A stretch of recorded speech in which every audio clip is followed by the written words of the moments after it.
Hey, this is Rick Kasalich, injury specialist from exercisesforinjuries.com. In today's video, I want to go through the best protective exercises for your back. There's 5 of them, and I'm going to get Jenna to go through the first one. There we go. The first one ends up being the front plank. So I'll get you to relax. So what you're doing is you're getting into that front plank position or the short plank position. So coming on the forearms, propping yourself up. You've got your head, shoulders, hips, and legs are in straight line. You're tightening that abdominal area and you're holding this position. Okay, and you can relax. Now, if doing the full front plank is too much, it's too much strain on your back, you can't maintain the curve in your back, you can end up doing the exercise from your knees. And I'll get you to demonstrate that, Jenna. So there you go. You can go from the knees, and what you're looking for is a really good contraction in the abdominal area. You don't want any stress in your low back area. Perfect. So pick which option works best for you, the full front plank or the short front plank. Now looking at the sets, reps, time, and intensity for this one, sets end up being 1. Repetitions, I would start off with 5 repetitions. When it comes to time, I would start off with 5-second hold for each of the exercise, and the intensity, you really want to feel it in your abdominal area, but you also might feel it in your hips and in your shoulder blades, and that's perfectly fine. So that's the first one to help protect your back. Now the second one ends up being the hip hinge. Okay, perfect. So starting off, you're standing nice and upright. Having some sort of resistance helps when it comes to having the movement seem normal or more natural. It's not essential, but some weight like dumbbells or kettlebell makes the exercise easier. Looking at the foot positions, you're about hip width apart. You're nice and tall. You're going to tighten up the abdominal area. You're going to keep your upper body as one unit and your lower body as another unit. Okay, so I'll get you to go through the movement. You're going to bring the hips back. Knees are soft. Coming back up. Good. Knees are soft. Bringing the hips back. Keeping the upper body in nice straight alignment. Perfect. So with this one, looking at the sets, reps, time, and intensity, sets end up being 1, repetitions end up being 5, time ends up being a smooth, controlled movement with a good stop at the end position, so over a second. And the intensity, we want to feel it in the abdominal area, so in the core. Also, we want to feel it in the glutes as well with this exercise. It might end up going into the hamstrings as well. Now the reason why we end up doing this exercise, so the front plank, we looked at attacking the core from the anterior point of view or from the front. Now with this hip hinging movement, a common issue people have is they have a difficult time separating the upper body from the lower body.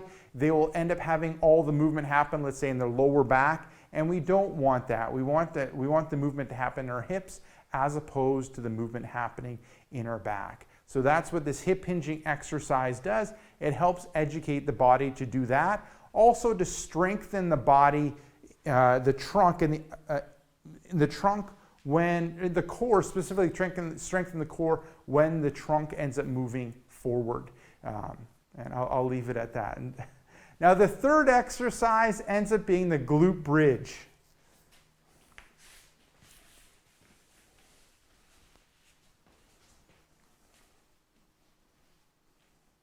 All right, perfect. So you're lying on the floor, knees bent, feet flat, arms are to the side, you're relaxed in the upper body. What you're going to do is push through that heel, bring the hips up, knees, hips, shoulders are in a straight line, and then you're going to come back down, and then you're going to come back up. A lot of times I'll end up cueing people, you back down, you tighten up the abdominal area, and then you bring the hips up as a cue that I oftentimes give people. Now this one, we're really targeting the glutes and the hamstrings. Looking at the sets, reps, time, and intensity, sets end up being 1, repetitions ends up being 5, time, smooth, controlled movement with a good stop at the top position, a good second. The intensity, what we're really targeting is the glutes area more than the hamstrings, but you also might feel it lightly in the hamstrings. Looking at the next one, so the fourth one of the 5, we're looking at back extensions.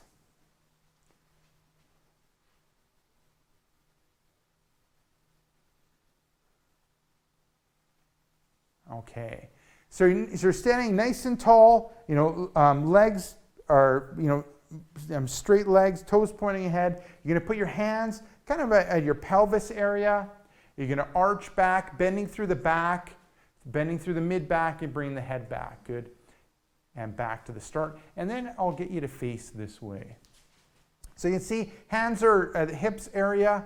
You're gonna bring the hands forward and the hips forward. You're gonna arch through the back, a good stop, and then come back to the start, and then go through the movement again.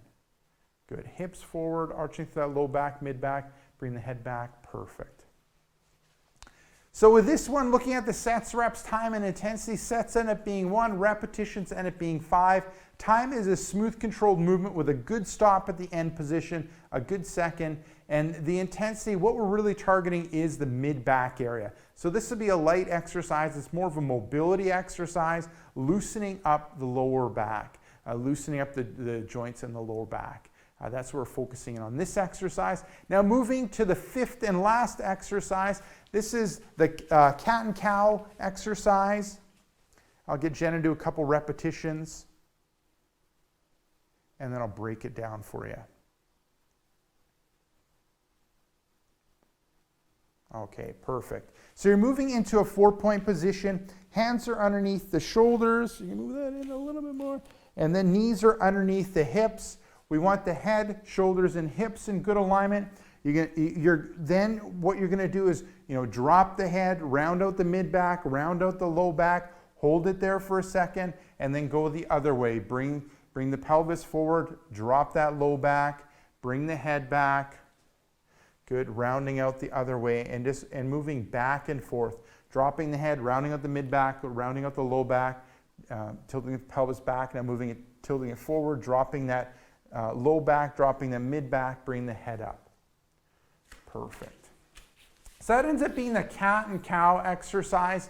With this one, looking at the sets, reps, time, and intensity, sets end up being 1. Repetitions end up being 5 each way, so alternating back and forth. Time, smooth, controlled movement with a good stop at the top position. And looking at the intensity, once again, this one ends up being light. We're focusing more on a mobility exercise, just like the one before, but now we're working on the mobility throughout the whole spine, including the pelvis, low back, mid-back area, and neck and head area. So there you go. That ends up being 5 excellent exercises to do in order to protect your back.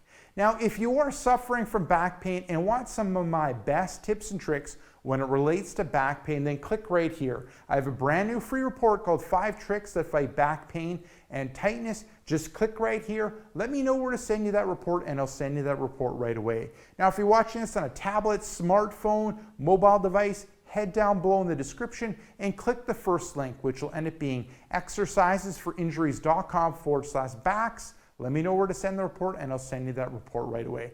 Now, if you got benefit from this video, make sure to like this video. If you have a question or comment for me, leave it down below in the comment section. And lastly, hit subscribe in order to get future pain relieving videos.